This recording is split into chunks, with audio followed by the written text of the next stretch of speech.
Al-Quran, Datuk Dr. Haji Zahasan Muhammad. Assalamualaikum warahmatullahi wabarakatuh. Alhamdulillah wassalatu wassalamu ala Rasulillah. Innal hamdalillah nahmaduhu wa nasta'inuhu wa nastahdihi wa nastaghfiruh wa natubu ilayhi wa natawakkalu alayhi wa na'udzu billahi min shururi anfusina wa sayyiati a'malina. May yahdihillahu fala mudilla lahu wa may yudlil fala hadiya lahu. Allahumma salli wa sallim wa barik ala Muhammad wa ala ali Muhammad kama sallaita wa sallamta wa barakta ala Ibrahim wa ala ali Ibrahim fil alamin innaka Hamidum Majid. Amma ba'd. Muslim-muslimat yang dirahmati dan dikasihi sekalian, kita masih lagi membincangkan bahagian ayat ke-59 hingga 62 dari surah Yasin. Bagi tuan-tuan yang memiliki tafsir Ibn Katsir, tolong buka pada muka surat 38 jilid yang ke-8. A'udzubillahi minasyaitonirrajim. Wamtazul yawma ayyuhal mujrimun. Alam a'had ilaikum ya bani Adam alla ta'budu syaitan. Innahu lakum aduwwun mubin. Wa an i'buduni hadha siratum mustaqim. Walaqad adalla minkum jibillan katsira. Afalam takunu ta'qilun. Sadaqallahul azim. Dan dikatakan kepada orang-orang kafir, berpisahlah kamu dari orang-orang yang beriman pada hari ini, wahai orang yang buat jahat. Bukankah aku telah merintahkan kepadamu, wahai Bani Adam, supaya kamu tidak menyembah syaitan? Sungguhnya syaitan itu musuh yang nyata bagimu. Dan hendaklah kamu beribadah kepadaku. Inilah jalan yang lurus. Sungguhnya syaitan itu telah menyesatkan sebahagian besar di antaramu. Maka apakah kamu tidak memikirkan? Di sini Allah berfirman mengkhabarkan perihal keadaan kaum kafirin yang kembali kepadanya pada hari kiamat. Maka pada waktu itulah mereka diperintah untuk memisahkan diri supaya tempat berdiri mereka ni berbeza daripada orang beriman. Sebagaimana juga kita dapat lihat dalam surah Ar-Rum ayat ke-14. A'udzubillahi minasyaitonirrajim. Wa yawma taqumu sa'atu yawma idzin yatafarraqun. Pada hari terjadinya kiamat, pada hari itu manusia akan dibahagikan kepada golongan-golongan. Telah saya jelaskan dalam kuliah yang lalu bahawa perkataan yang digunakan oleh Allah di sini imtazu, diambil perkataan mazah yamizuh, mazahu yamizuh, iaitu berarti memisahkan satu kelompok daripada yang lain yang pada peringkat awal tadi menyatu satu sama lain. Kan kita dah bincangkan keadaan manusia ni bila mereka dibangunkan daripada kubur masing-masing sebelum ni, bagaimana keadaan mereka dihimpunkan itu dalam keadaan terkejut. Mereka semua didatangkan kepada padang mahsyar itu sebagaimana unufikha fis suri fa idahum minal ajdathi ila rabbihim yansilun, dalam keadaan kelam kabut, keributan, ketakutan, dan juga diusir dengan pantas, semuanya bergerak dengan cepat. Macam ibaratnya kita kata perkataan kata ajdath itu datang perkataan jadatha, iaitu jadathatun yang berarti tapak kaki kuda ketika ia berlari, bunyi gemersik, bunyi larian kuda. Macam itulah ketakutan manusia diambil dari perkataan tersebut dalam makna yang lebih luas. Jadi perintah ni bukan diarahkan langsung kepada para penghuni neraka dan kerananya mereka diminta agar memisahkan diri, tapi merupakan satu perintah takwini. Maksud perintah takwini ni iaitu perintah Allah yang mencerminkan kehendaknya dan mewujudkan satu itu dengan perintahnya tanpa mereka perlu bergerak. Seperti yang kita akan lihat di hujung surah Yasin nanti, inama amruhu idza arada syai'an an yaqula lahu kun fayakun. Tinggal bila digunakan intazu ini bagi merujuk kepada apa yang kita namakan sebagai di sini majaz, bahawa ia merujuk kepada keadaan perintah Allah setelah itu berlaku dalam keadaan penghinaan ditujukan kepada mereka. Jangan duduk sini pergi tempat lain, padahal ketetapan itu telah pun ada dengan perintah Allah di bawah arahan kun fayakun itu. Kemudian datang perintah pemisahan. Selepas pemisahan itu, segera pula penghuni neraka itu tersingkir dengan penuh kehinaan dan penyesalan. Lalu sekali lagi Allah mengecam mereka dengan perkataan yang digunakan dalam ayat yang kita dapat lihat di sini. Alam a'had ilaikum ya bani Adam alla ta'budu syaitan. Bukankah aku telah wasiatkan kepada kamu melalui rasul-rasul yang aku utuskan dan anugerah akal yang aku berikan untuk kamu berfikir. Takkanlah dalam keadaan kehidupan ni kamu tengok kereta sebuah yang indah, cantik, anggun, canggih itu, takkanlah dia berlaku sendirian tanpa ada penciptanya. Ini kapal yang besar, ini rumah yang cantik, takkanlah dia berlaku tiba-tiba je muncul seperti itu. Tentulah ada pembuatnya. Takkanlah kamu terfikir dengan dunia dengan segala keindahannya, kehebatannya boleh berlaku sedemikian tanpa kamu mencari aku. Jadi perkataan yang digunakan oleh Allah di sini ahad, kata Al-Imam As-Samarqandi dalam tafsirnya yang bernama Bahrul Ulum, bahawa perkataan ahad yang digunakan di sini alla tuti'u syaitan, di bawah prinsip yang telah kita lihat menerusi surah Al-A'raf, iaitu ketika Allah SWT menyatakan dalam ayat yang ke-27 menceritakan tentang perkataan Bani Adam yang digunakan ini, bagi kita memahami bahawasanya wa iz akhadha rabbuka min bani adam min zuhurihim dzurriyyatahum wa ashhadahum ala anfusihim alastu bi rabbikum qalu bala shahidna an taqulu yaumal qiyamati inna kunna an hadza ghafilin. 172 itu, bahawa ini merupakan satu mithaq, satu perjanjian yang telah dibuat dengan Allah SWT. Itu makna alam ahad ilaikum ni, alam ataqaddam ilaikum, alam ubayyin lakum fil Quran, alam uwaddih lakum ya bani Adam bil kitab wa rusul. Bukankah aku telah terang kepada kamu? Bukankah telah banyak aku hantarkan rasul-rasul? Bukankah aku beri kepada kamu akal? Jadi al-ahdu ni merujuk kepada amanah sebenarnya. Merujuk pada satu perjanjian yang pernah kita buat dengan Allah SWT. Dia merujuk pada mithaq.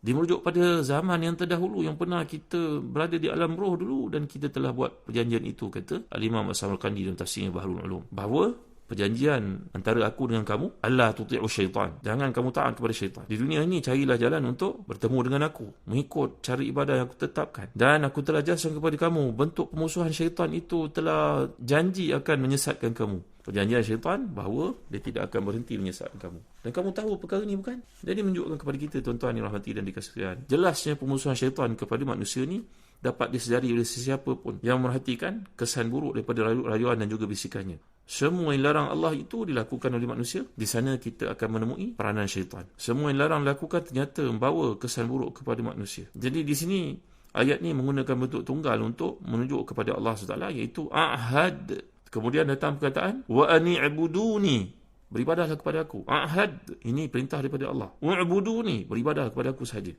Yang mengisyaratkan bahawa pesan tersebut sungguh sangat jelas dan penting, kerana yang menyampaikannya adalah Allah sendiri, bersumber daripadanya langsung, direct. Dan yang kedua, u'buduni itu untuk mengisyaratkan bahawa penyembahan tidak akan diperkenankan melainkan kepadanya semata-mata. Seperti yang kita lihat bila penggunaan kata bentuk tunggal yang digunakan, ia mesti merujuk kepada Allah SWT. Jadi ini mengisyaratkan ketiadaan penglibatan selain daripada Allah SWT. Kalaupun ada yang terlibat, keterlibatannya sama sekali tidak bererti jika bandingkan dengan keterlibatan Allah SWT. Seperti dalam sebuah hadis riwayat Ahmad. Hadis ini mauquf kepada Salman Al-Farisi radhiyallahu anhu, bahawa menceritakan dahulu sebelum kamu, kata Salman, ada dua orang manusia. Seorang masuk syurga kerana seekor lalat, seorang masuk neraka kerana seekor lalat. Macam mana tu wahai sahabat Nabi Salman Al-Farisi? Maka beliau telah menjelaskan. Seorang lelaki melalui satu tempat dan penunggu yang ada di situ berkata kepadanya, kamu nak melalui tempat ini, tualnya ialah engkau kena menyembelih seekor binatang. Kata lelaki ni, aku tidak punya apa-apa untuk dibeli binatang untuk sembelihan itu. Katanya, tak mengapa. Kalau engkau tak boleh sembelih binatang yang dibeli, harganya mahal, tak mengapa. Tangkap seekor lalat, putuskan kepalanya. Habis cerita. Engkau telah melakukan perkara itu kerana penunggu ini dan kau dibenarkan lalu. Oh, seekor lalat, tak ada masalah lah. Dia pun tangkap lalat, diputuskan kepalanya. Niatnya untuk penunggu tersebut. Dia masuk neraka kerana seekor lalat. Yang kedua pun lalu di kawasan tersebut dan dia telah ditahan. Kamu kena menyembelih seekor binatang untuk lalu kawasan ini. Tanpanya kamu tidak dibenarkan. Jawapannya, demi Allah, aku tidak akan menyembelih satu pun melainkan kerana Allah SWT. Wala ta'kulu mimma lam yuzkar ismullahi alaih. Jangan kamu makan melainkan sebut nama Allah SWT. Maka jawapan lelaki yang kedua ni, demi Allah, aku tidak akan menyembelih satu apa pun melainkan untuk Allah saja. Jawapan penunggu ini, penjaga ini, tak mengapa. Kalau engkau tak mahu sembelih binatang yang mahal, seekor lalat pun lepas kamu di sini, macam sahabatmu sebelum ini. Jawapannya, demi Allah, walau seekor lalat pun aku tidak akan, walaupun lalat itu haram dimakan, aku tidak akan menyembelihnya, kerana melakukan satu perkara bukan kerana Allah adalah haram hukumnya, syirik. Maka dia dibunuh, dia mati kerana seekor lalat.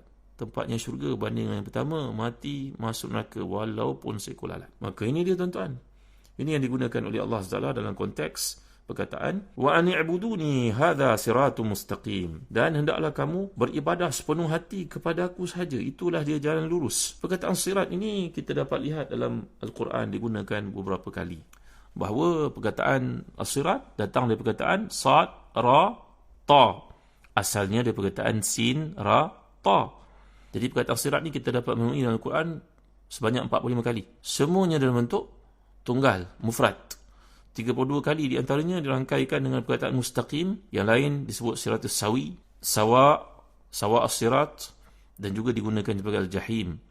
Sirat ini dinisbahkan kepada satu, kalau disandarkan kepada satu, maka kepada Allah SWT. Seperti perkataan siratak, ihdinas siratal mustaqim, contohnya. Sirati, jalan aku, siratal azizil hamid, inilah jalan Allah SWT yang maha mulia lagi maha terpuji. Perkataan sirat ni kalau kita lihat dalam Kamus al-Mufradat Al-Quran, Mufradat Al-Fazil Al-Quran oleh Imam Al-Asfahani, Sirat ini maknanya at-tariq al-mustashal. Asluhu min saratu ta'am wa zaratuhu ay ibtala'tuhu. Ni makna sirat ni jalan yang dipermudahkan. Makna jalan yang luas, jalan yang bawa kita kepada satu direction, satu tujuan. Dan datang perkataan sirat ni sebenarnya daripada sin rata, tapi berlaku iqlab di situ dengan meraihkan huruf ra dan juga ta, maka ditukar menjadi sad. Dan kadang-kadang dibaca juga dalam ilmu bahasa Arab di sudut penggunaan saraf, ada juga yang menyebut sebagai zirat. Perkataan zai, zirat disebut sebagai zirat oleh sebahagian daripada orang Arab. Macam kadang-kadang ada perkataan yang digunakan diiklab kepada bunyi tertentu kerana mungkin sukar untuk diucapkan dari sudut psikologinya, psikolinguistiknya. Macam contoh orang Yaman menyebut huruf kaf tukar jadi ga, tapi tidak dalam sembahyang. Tak boleh dah kita baca ihdinas siratal mustaqim. Tak ada qiraat seperti itu, tuan-tuan. Macam orang Mesir, mereka tidak menyebut jim, disebut ga. Jamil jadi gamil. Jayid dipanggil gaid. Gaid giddan. Itu adalah slang dari sudut penggunaan perkataan bahasa Arab, dari sudut dialek tempatan, di tempat-tempat beza. Tapi bila orang Mesir baca Al-Quran, mereka tetap akan baca dengan jim, tak akan sebut ga. Begitu juga orang Yaman, mereka menyebut perkataan kaf itu tukar jadi ga, tapi tidak dalam Al-Quran.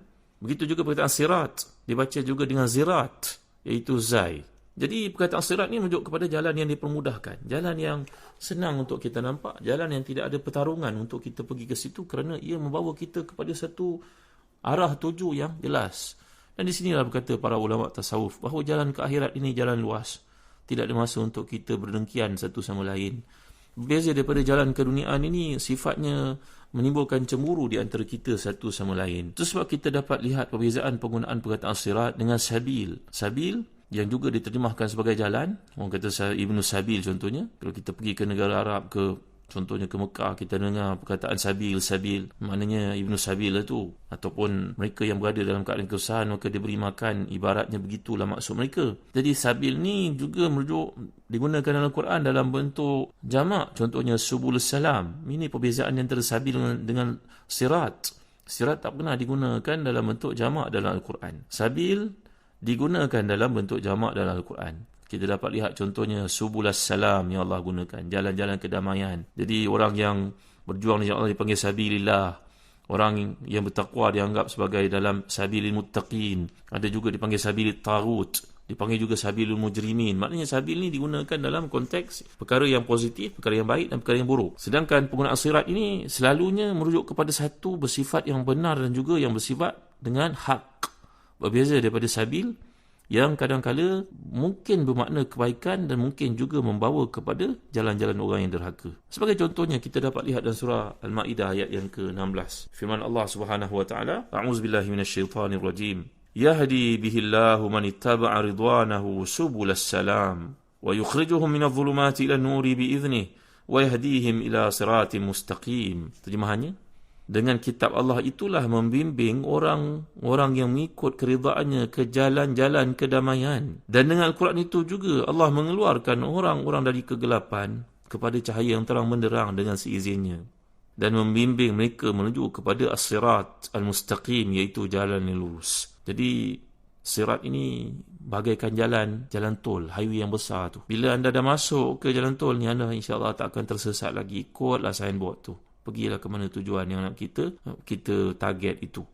Bila masukinya berarti saudara-saudari telah pun ditelan olehnya. Kerana perkataan sirat tadi kita baca dalam Mufradat Al-Fazil Quran oleh Imam Asfahani, dia merujuk kepada perkataan ibtila', maknanya menelan. Ibarat jalan besar, dia menelan kita. Jadi anda telah pun ditelan olehnya menuju kepada tujuan yang kita cari itu, tanpa kita dapat keluar dari jalan tersebut hinggalah kita sampai ke target terakhir kita, hujung tujuan perjalanan kita. Demikianlah indahnya ayat Al-Quran, tuan-tuan. Ya Allah, hebatnya bila kita belajar Al-Quran, belajar tafsir Al-Quran, belajar bahasa Arab, kita dapat memahami seperti kata Al-Alama Syekh Dr. Fadil Samurai, bahawa pemilihan perkataan Quran ini sangat dakik, ajib, satu pemilihan yang luar biasa, ya.